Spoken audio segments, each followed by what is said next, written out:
5. Walking Dead.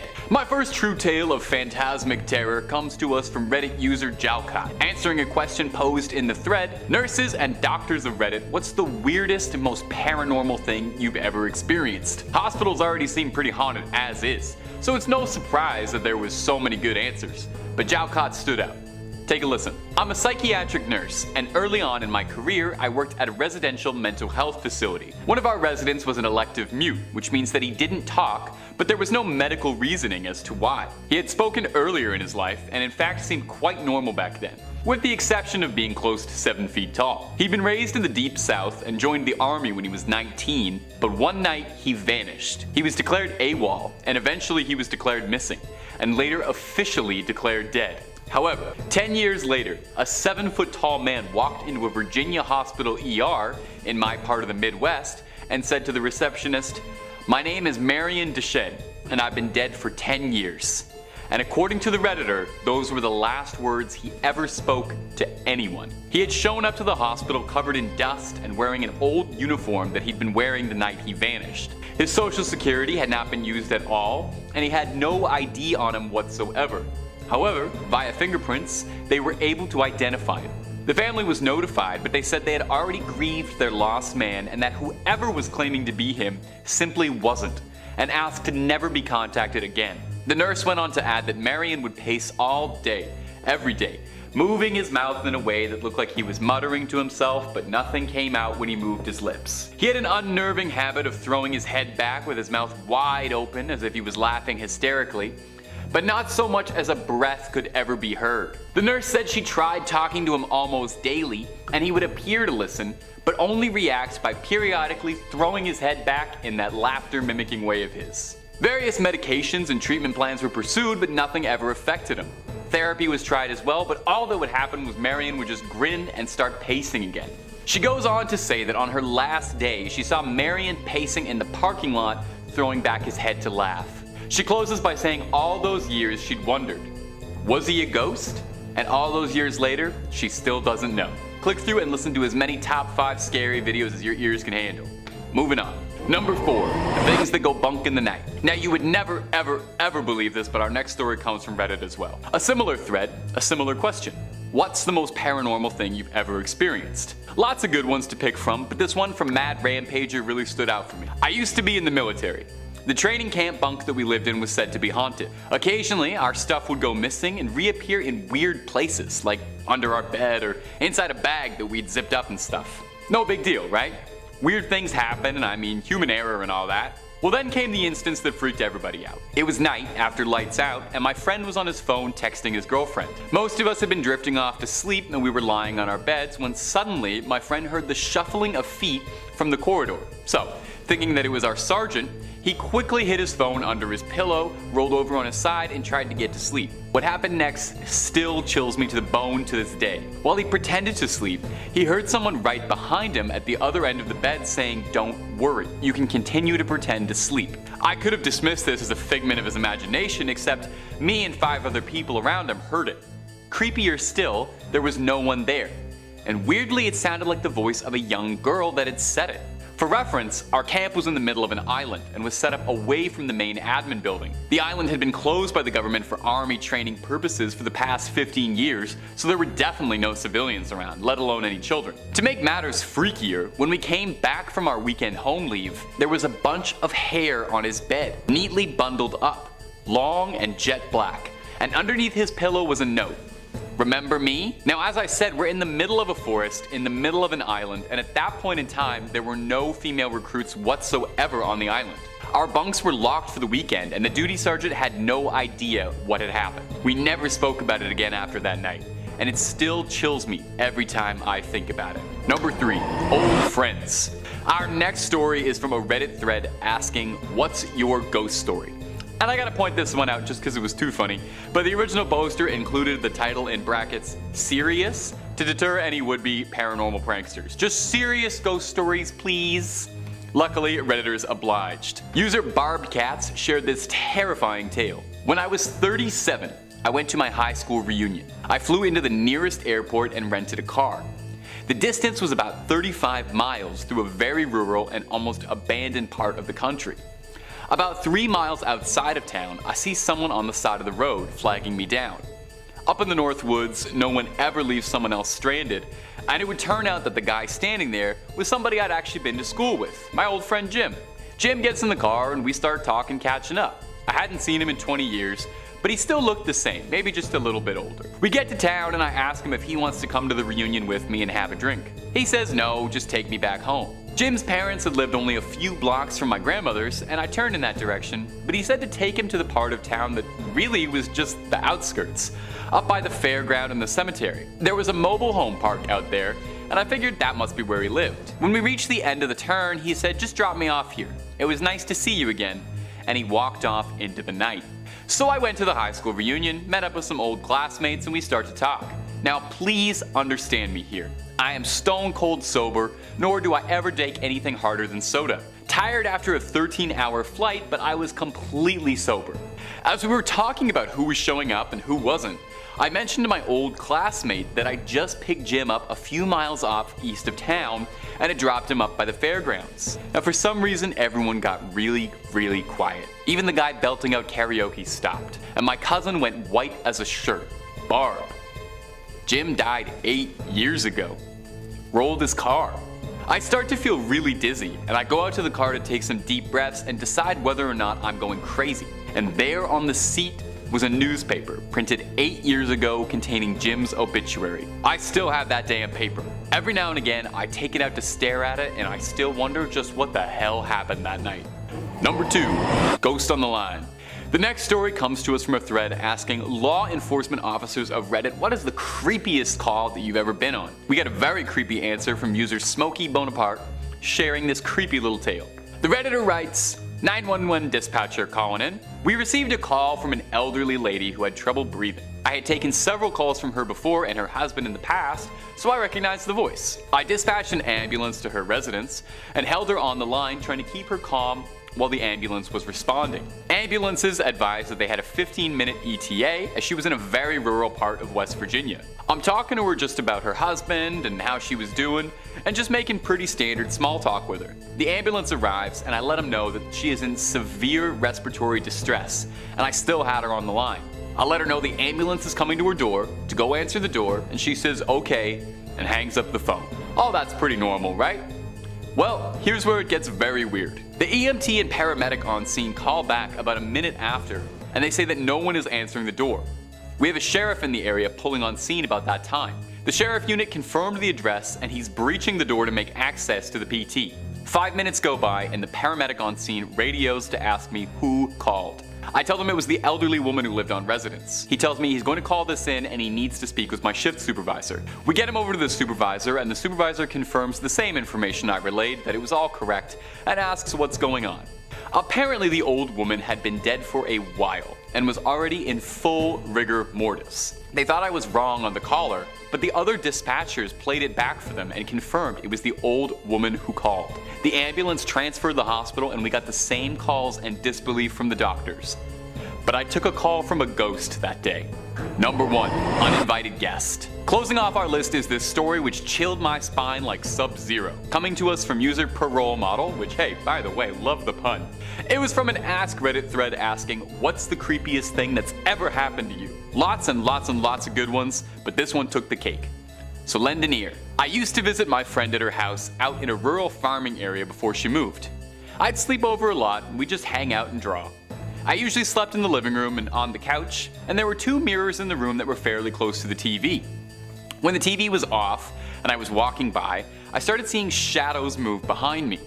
I thought it might just be something off the TV screen, and then one evening I walked into the living room to get my sketchbook so I could sketch in her bedroom. I bent over and picked it up, stood up straight, and I looked in the mirror and saw a man behind me. A man standing in the hallway leading to the living room. He was average height, bald, and a bit old. I turned to look at him and no one was there. I turned to look at the mirror again and he was gone. I felt more than a little spooked. Another time we were just sitting in the living room and we heard what sounded like a kid's footsteps running across upstairs quickly.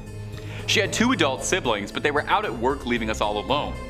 Around that time I decided to sleep in my friend's room instead of the living room, only to wake up in the middle of the night to see 4 posters slowly get peeled off the wall, No, it wasn't just them falling and dragging each other down. It looked as if someone was carefully unsticking the tape and removing them. The next morning my friend put them back up saying, well, I need to get some better tape. She and her family eventually moved out because they couldn't afford to keep living there anymore. We'd never really talked about anything that had happened in that house, as if talking about it might actually make it worse. But after she moved, I finally confronted her and said it. I said, dude, your house was haunted. I hope you knew that. She replied, yeah, we knew it was. Some guy and his granddaughter used to live there, but he took her life and then took his own. So it was probably them or something. I never told you because I didn't want to scare you. Later, she would dig out a copy of a news article she got from a local paper about the crime. The picture that went with the article was the exact man I saw all those years ago.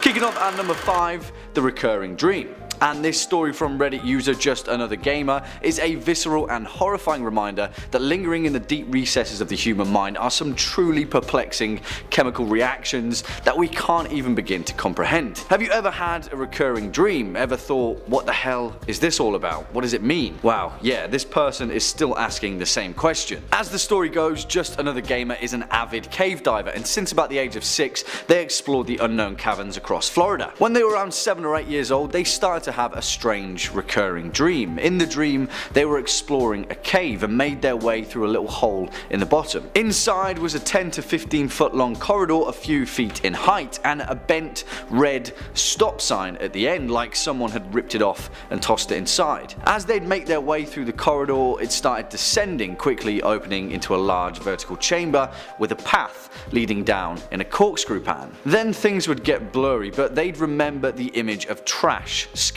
around the walls, things writhing in the distance, strange things, animals and corpses maybe. Amidst them, they'd see their own family, each one of them being tortured and killed, but in the dream, all they could do was scream. Our narrator had this dream for years and years, always the same thing, until 7 or 8 years later, when they were around 15, they went on a caving trip with their father, a place called Dog Drop out in the Tampa Bay area. While when they were descending on a 30-foot rappel, they felt a strange, familiar feeling. When they reached the bottom and looked up, they saw the exact same corridor from their dream. The same strange clutters of trash against the wall, the same red stop sign. Instantly, they were hit with this overwhelming sense of nausea and primal fear, and they froze. All they could do is scream to leave, and eventually their father paid attention to them and packed up their things to leave. Whatever was lurking down there, our narrator knew that it wasn't good. They'd seen it before, deep in the recesses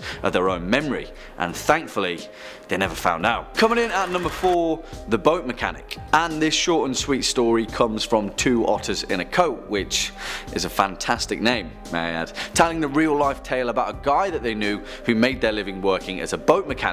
Now, random acts of violence are a different kind of fear, but this one takes it to a whole new level. As the story goes, one Saturday their friend, the boat mechanic, was working alone in their workshop, making some final repairs to a boat that had been brought in. Suddenly, out of nowhere, the mechanic wakes up and he's on the ground. Now, he knew that there was water beneath him just before he's working on a boat, so he assumed that he'd been electrocuted and the shock had knocked him away unconsciously. The strangest part is that he could vaguely sense someone behind him, so he started yelling for help, letting them know that he'd been electrocuted. Whoever was behind him turned and left without a word. He keeps screaming for help until eventually a neighbouring business heard his pleas and came to his aid. Later on though, once he'd been seen by the nearby hospital, he discovered from the police that he wasn't electrocuted at all. According to the police, someone had entered his workshop while he was working and hit him on the back of the head with a mallet from his own toolbox, and nothing was stolen from the shop. Now, this person was never caught and CCTV wasn't clear enough to identify the perp, but as it seems they were walking by and spontaneously decided to knock him out, potentially with the intention of killing him, for seemingly no reason whatsoever. Now that's terrifying. Next up at number 3, the closet. This story comes from Tighty Whitey's 37, which is as the story goes, back in 2002 they were living in an old apartment that had been built back in the year 1900, making it just over 100 years old when they moved in. Now, everything in the apartment was great apart from one thing: the bedroom, and in particular the closet in the bedroom, which gave them the unnerving feeling that someone or something was watching them when it was left ajar. So much so that when this particular Reddit user was sleeping, they'd often hear strange gasping noises, and it would seem that they were coming from within the closet. They'd check, nothing there. But for that reason, the closet would always stay closed. A month or so of them staying in the apartment, there was a loud bang on the closet door one night, and our narrator was woken from their sleep. It was pitch black, yet they sensed something that emerged from the closet, standing over them, a pressure holding them down in their bed.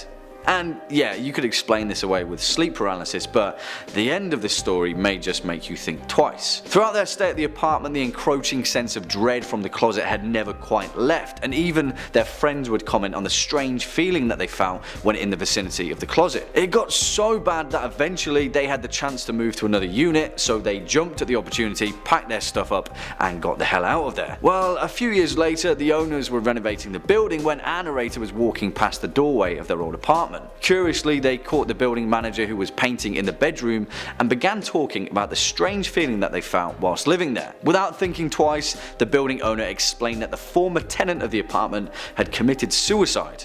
They'd hanged themselves in the closet. And not only that, but the original designer of the building, who had also stayed in the same apartment, had also committed suicide.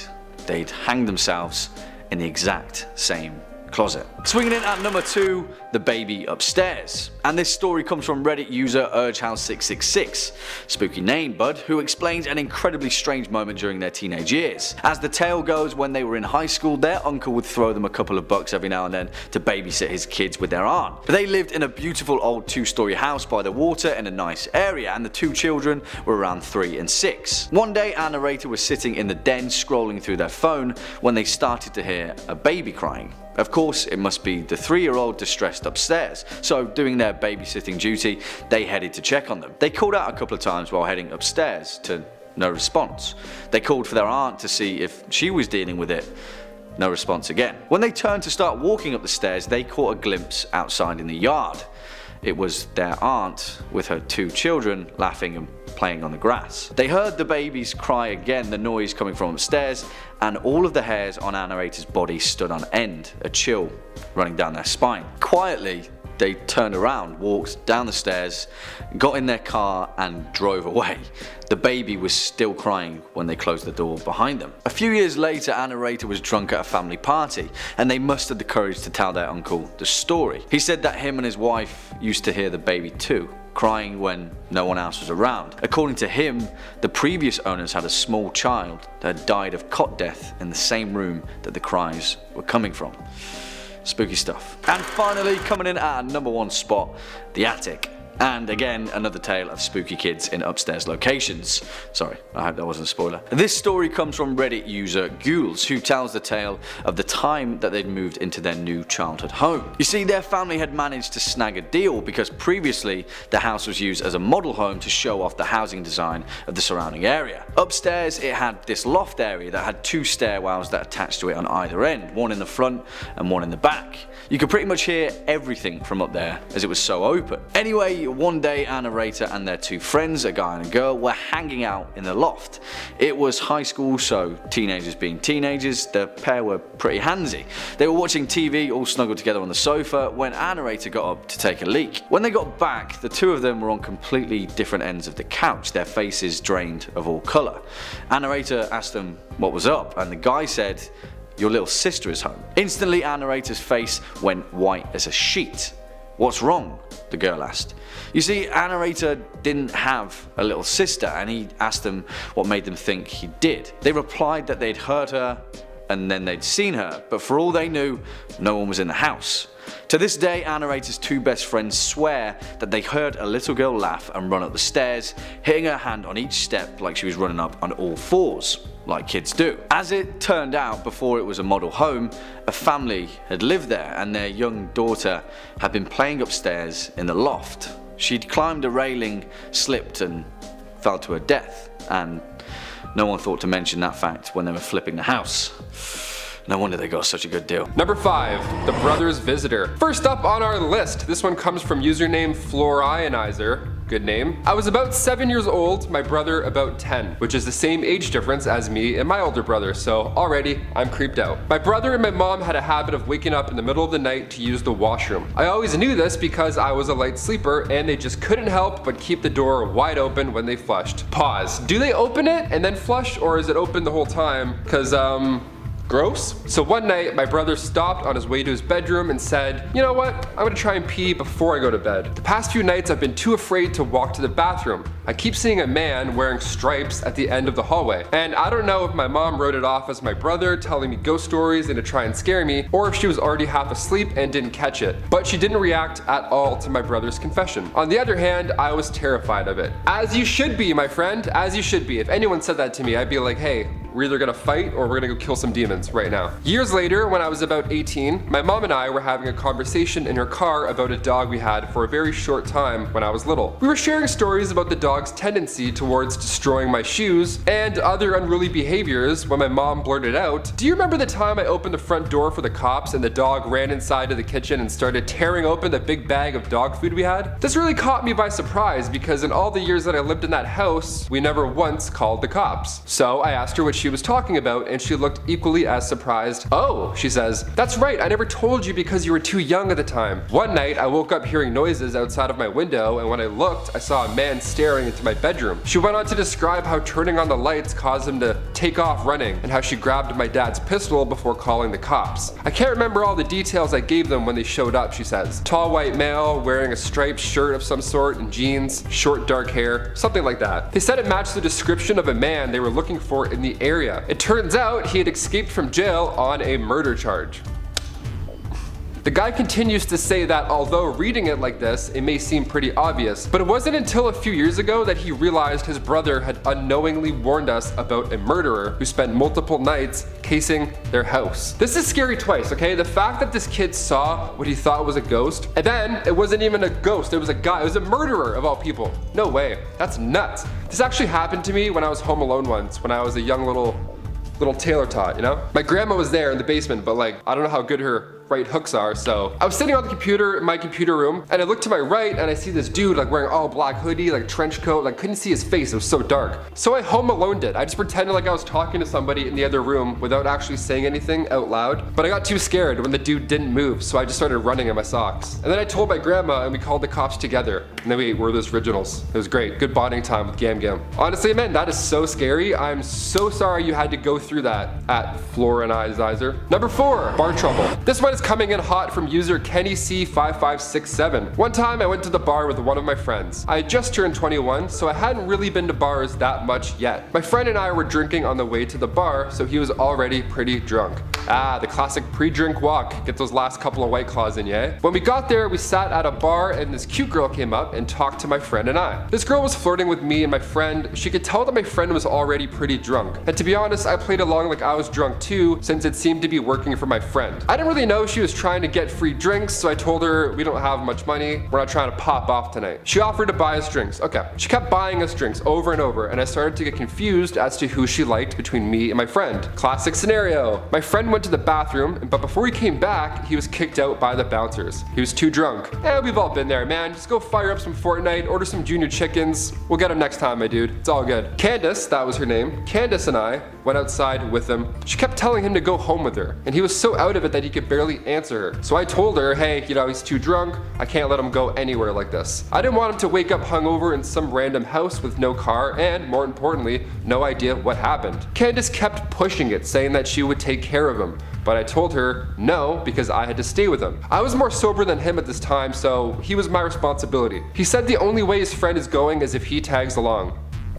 She had immediately started flirting with me at that point and offered to get my friend a taxi to drive home and said we can go back to her place. Now at this point I'd had a few drinks and I was pretty buzzed, not drunk, so I agree. We get in her car and the vibe feels off. She offers to stop at a liquor store on the way to her house to get more to drink, even offering to buy all of it. I told her I was drunk enough, but she insisted. I said to grab some liquor, but have some apple juice to chase it down. I feel like orange juice would have been better than apple juice, I don't know.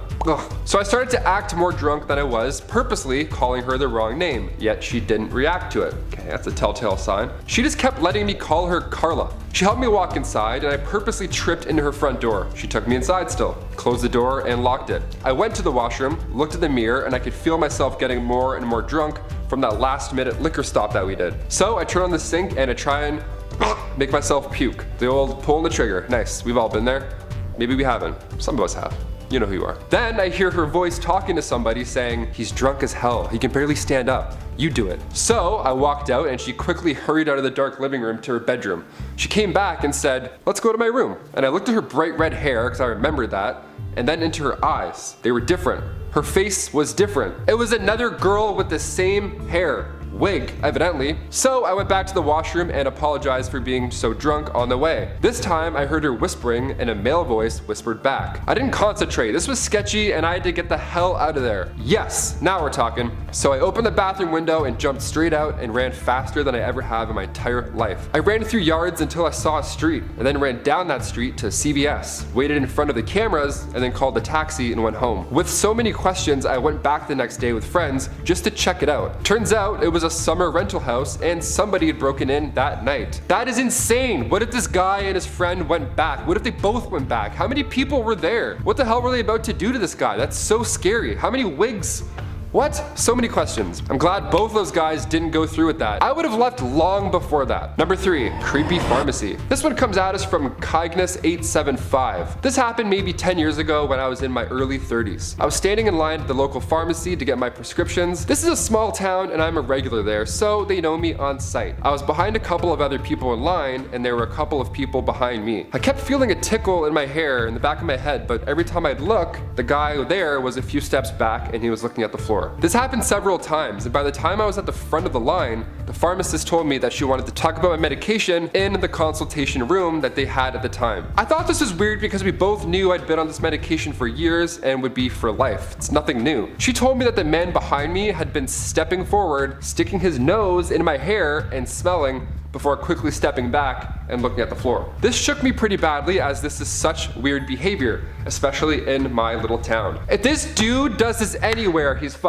Not just a little town. The pharmacy staff insisted on having me wait there until the guy was distracted, and they had a security walk me to my car and watch me drive off to make sure I was gone before Hair Sniffer McGee came out and saw what I was doing and what direction I was driving. I still use this pharmacy and some of the people still work there. I will always be grateful that they took the initiative to make sure I was safe that day. Yeah, kudos to them for looking out. I don't even know what I would have done in that situation, honestly. Like, it's one thing to have this happen and then have to deal with it in the moment, but to not realize that it's happening and to find out later, I would be sick to my stomach. Hell no. Number 2, Hotel from Hell. This one comes at us from Tbug411. This past Monday, my coworkers and I returned to our hotel from a day of work out in the field. Rebecca and I walked to our rooms, and as we stood outside of our rooms, I opened mine and I saw somebody in the bathroom. So I said, "Hello?" Nobody answered. And my first instinct was that maybe it was a cleaning lady in there. And then I saw my bag with my clothes in her hand. So I said to my coworker, "There's a woman in my room." And then I asked the woman, "What are you doing with my stuff?" And it gets a little fuzzy here because I can't remember everything I said and what she said, but she kept mumbling about how her key still worked. I was in shock and she was obviously very flustered having been caught mid-robbery, so she dropped my bags and fumbled around with her purse and a white plastic bag. By this time, my coworker was behind me watching all the insanity unfold. This woman was scrambling and walking towards the door,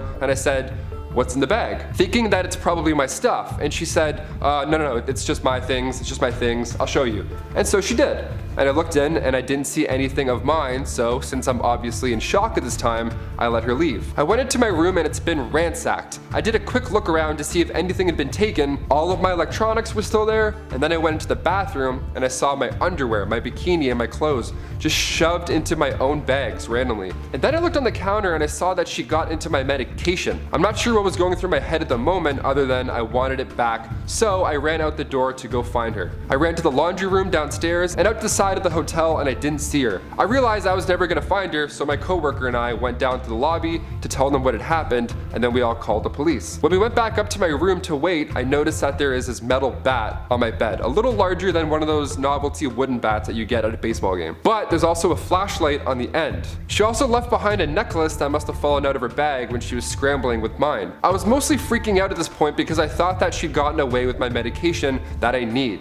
Of course, that's a very natural thing to think of, also a very adult thing to think of after you got robbed. The police got there and took our statements and looked around the room as well. One thing that I noticed was that there were like little bits of drywall in the sink, and I pointed that out to the cops, but none of us really knew where it came from. We started looking at the door and the windows to see if she pried her way in maybe somehow, but there's nothing. So we kind of just went with the idea that she had a spare key or something like that, even though the hotel front desk was adamant that there's no way that could be the case. The officer that came back brought 2 more officers as backup because they thought the woman might still be in the vicinity. But after our statements were taken, there was really nothing else they could do, so they left. I sat down to finally make some calls to tell people, and as I'm on the phone thinking about the drywall in the sink, and it still didn't make sense to me, and then it hit me. I got my coworker and asked her to help me pull out this mirror on the wall, and we took the mirror down, and there's a hole there just big enough for somebody to squeeze through. So I asked Brian and Rebecca if I should call the cops again to let them know that I had found this, and my boss said, "There's still 2 cop cars in the parking lot." So I went down to tell them, and the female cop kind of rolled her eyes,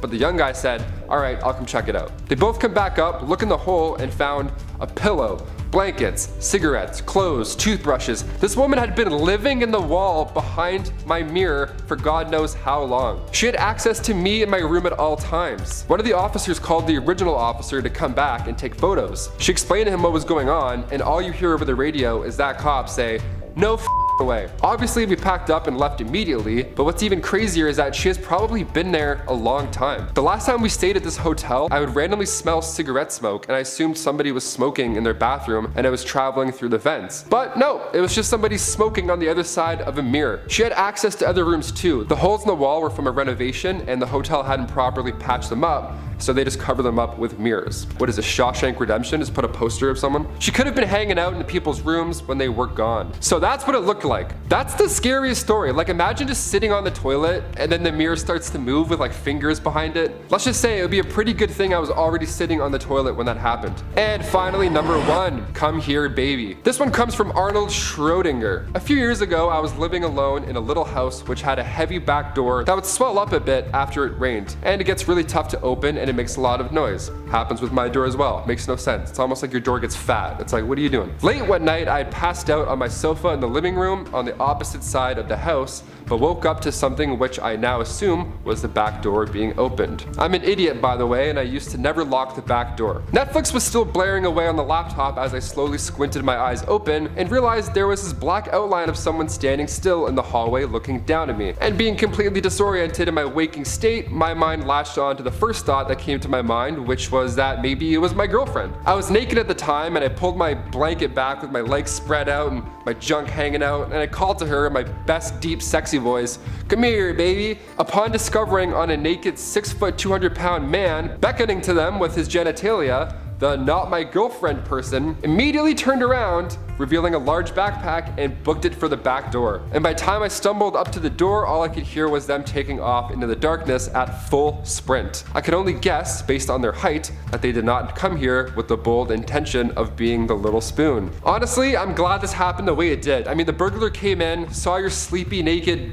junk out body, and then left empty-handed. Good. Go wash your eyes out and stop robbing people while you're at it. Guys, always lock your doors. The countless stories that I've heard about my friends getting robbed at school, always put a little piece of wood in your sliding glass doors. My buddy one summer just kept his screen door locked at the back of the house because he wanted the breeze. Give me nail clippers and 1 minute, I'll get through a screen. You know what's worse than sweating? Sweating and crying because you got robbed and you're still hot.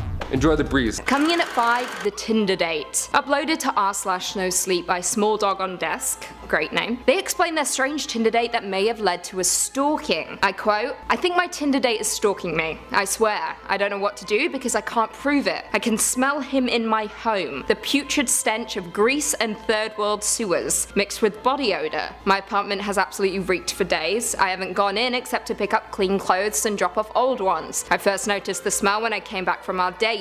Alone. The smell was faint, barely there. For a moment I thought it was my asthma of garbage coming from the open bathroom window. When I closed it, the city scum stuck to my skin. Like the rest of my life, the date had gone just wrong. Gerald, he was strange, he looked like his pictures except that Gerald was greasy. No, he was certifiably oily. His hair looked like it was smeared with a slick, almost dripping pomade, and his skin had a suspicious rainbow sheen, like oil on water. His voice matched the rest of him, sleazy, oozing, cystic. I was instantly turned off. off. Embarrassingly, I was on Tinder because I had no friends. I can see why, judge much. I had just moved to a middle-sized industrial city in Southeast Asia for my company's 6-month overseas industrial attachment. My colleagues were all middle-aged, and I was absolutely craving for some under 30 interaction. I swiped right on Gerald about 2 weeks ago. An empty profile, but lots of pictures. He seemed normal enough, cute in the tall, lean sort of way. That said, I won't deny that the idea of having a local boy take me around made the idea of 6 months in the middle of basically an industrial nowhere somewhat palatable. When Gerald stood up, he left a slick gloss on the seat. I dropped half of my bill, mumbled something about work, and ran off into the cab that had been waiting for me. I tipped him an extra 20 to wait. I don't remember what was talked about during our date. I do remember seeing him through the window of the restaurant. His eyes were slimy, roving, watching me leave. He texted me in the cab asking for another date. I politely declined, but his replies not so congenial. The smell. It was the smell that made me decide to leave. It was still faint then, just a lingering scent, but it made me nervous, a primal uncomfortable feeling of something that was not quite right. I threw some clothes into my gym duffel, then called a cab to the closest Holiday Inn. That was about half a week ago. The texts had been coming in once every few hours. I ignored them now. Last night I went to my apartment to get more clothes. The smell soaked the front door, spilling into the corridor. I smelled it the moment my lift opened. It grew stronger as I approached the apartment. My doorknob gleamed. It was polished, rubbed raw by scrabbling hands. I didn't need to touch it to know that it would be oily, that it would be putrid. I rushed back to the safety of the hotel, the safety of other people. I sat in the lobby for hours, basking in the fading chatter of tourists, the glow of the ceiling lamps, breathing, just breathing. The desk staff looked at me oddly, but no one said anything. My legs tingled when I stood up. I was exhausted. I staggered. Lobby, lift, corridor, bedroom, bed. I was just sinking into the mattress when I noticed it. The smell of faint, rotting oil. I rubbed the fingers of my right hand together. When did they get covered in grease? Whew. Okay, I'll say that the scariest part of this story initially was the girl's judgment. She tore in and she tore hard. Respect. However, the ending definitely gave me chills. Coming in at 4, the man in the apartment. Posted to r/nosleep by Reality Subsides, they said, I quote, "There's a tiny man living in my apartment. He roams around when I'm there, moving from place to place, but I can never actually look at him. I'll see him out of the corner of my eye, sitting on a counter, kneeling on the floor, always looking at me, but as soon as my eyes dart in his direction, turns out it was just a lamp or a shoe or a cup. He's just always in my peripheral vision. I didn't see him often when I first moved in. I'd occasionally notice a strange shape in the corner, but after looking over, would always pass it off as my imagination. It's my leaning backpack. It's just the garbage can. I'd tell myself that I was just tired or hungry or drunk. I never really thought about it, then I began to see him more and more often. He began to take shape, to be immediately recognizable. What used to be a vague black shape became something with color, definition, depth. What I used to be able to shrug off as nothing became something real, something ominous. He began to have a presence. I'd still look over, always with the same result, always trying to convince myself I was just seeing things. Eventually I couldn't ignore it anymore. There was something there, it wasn't my mind. He used to startle me, now he terrifies me. The innocent, silly realization of, oh, I thought that stack of newspapers was a person is gone. Now he's grown anonymous presence, replaced with a heavy feeling of dread. I've started to see him always. He never leaves, he's always sitting there in the shadows, in my peripheral vision, watching me. Sometimes I'll try to ignore him for long stretches of time. I won't look over at him. I won't acknowledge him. I'll just pretend I don't see him sitting over there, staring at me. I'll just go on about my business. This is when he began screaming. The first time it happened, I was sitting on my couch watching TV. I could see him in the corner, standing there, staring at me, but I tried to ignore him. I tried to drown him out with the television, turning it up louder and louder so it would capture my attention and make me forget about him. I'd still see he was there, but he'd stay in my periphery. I refused to look at him. I remember watching the show, his presence momentarily forgotten, when suddenly he was right next to me, like he instantaneously leapt forward. He was right next to me. I could feel him staring at me. He screamed, the loudest thing I've ever heard, deafening and mind-consuming. I jumped and reflexively looked over, but it was just my jacket draped on the armrest of the couch, vaguely resembling the shape of a person. Heart pounding, I tried to return to the TV, but I could still see him there, standing in the corner, watching me. Well, this is absolutely terrifying. Tiny man in an apartment. Do you believe it, or is it all in his mind? Coming in at 3, the murder trial. Uploaded to Reddit by BottleWash. To r/AskReddit, they responded to the question, what's the scariest story you know that is 100% true? They said, I quote, "This is an incident that happened to me about 10 years ago. I live in Melbourne, Australia. I was driving home from work one night night around 9 PM midweek, so the roads were quiet. As I was driving downhill, I heard a sound that was like a jet engine roaring behind me. The next thing I knew, a car goes flying past me going twice the speed limit. It looked like a fairly old crappy car. Car started to get the speed wobbles, and then one of the tires came flying off and rolled at speeds downhill, whilst the car spun out and crashed. I stopped my car to make sure whoever was inside was okay. A guy got out of the car and looked over at me, then started moving extremely quickly towards me. I don't know why, but I hit my eternal locks on the car, which was fortunate because no more than 2 seconds later the guy started grabbing at the driver's side door and smashing on my windscreen, with his fists trying to get in. I'll never forget the crazy look he had in his eyes. I put my foot down on the accelerator and drove off back home. Now you may think the story is scary enough as is, well it gets worse. Let's continue. They go on to say, I decided to swap cars once I got home and drove back to see what was going on. I saw 2 fire trucks and about 4 police close to where the incident happened. When I got back to the crash site, the guy was no longer there, so I decided to head home. The next day at work, I was online bored reading the news when I found an article that shocked me. The article was about a guy who had been in a police chase for 1 hour and the police stopped chasing him because it was becoming too dangerous. Turns out the guy was high on meth, had stolen a car an hour drive away, and had been in a hot pursuit since. After crashing the car, the guy apparently crossed to the other side of the road and hailed the first car that appeared, which was a taxi. He got into the taxi and stole it. In the process, he pushed the driver out of the driver's side door and the driver got stuck and dragged at speeds. The driver died from the incident. I called the police and had a detective assigned to me. He fingerprint checked my car and got a statement. I had to testify in the Supreme Court as a key witness in a murder trial. The guy got 30 years and they told me that my testimony was one of the main factors in convicting him. Whoa, how terrifying is that? Remember, always lock your doors, you never know who you might come across down a quiet road. Coming in at 2, Grandma's light is always on. Uploaded to r/nosleep by Saint Entropy, they said, I quote, in one corner of my grandma's living room stood a lamp that was always never turned off. She would change the bulb every week like clockwork, waiting until the afternoon sunlight poured through the windows and filled the room. Even then she hurried, holding her breath until the deed was done and the lamp was back on. I would ask her about it once in a while. Each time she would smile softly, tussle my hair and probably change the subject. I didn't learn the truth until I was 13, the first time I turned off the lamp. I just wanted to see what would happen. Grandma screamed when she walked into the darkened living room, a plate of cookies falling from her hands and crashing to the floor. I could hear her praying under her breath as she raced to turn the light back on. Tears were shining in her eyes when she turned to me, her lips pressed thin. Without warning, she slapped me hard across the face. She gathered me up in her arms and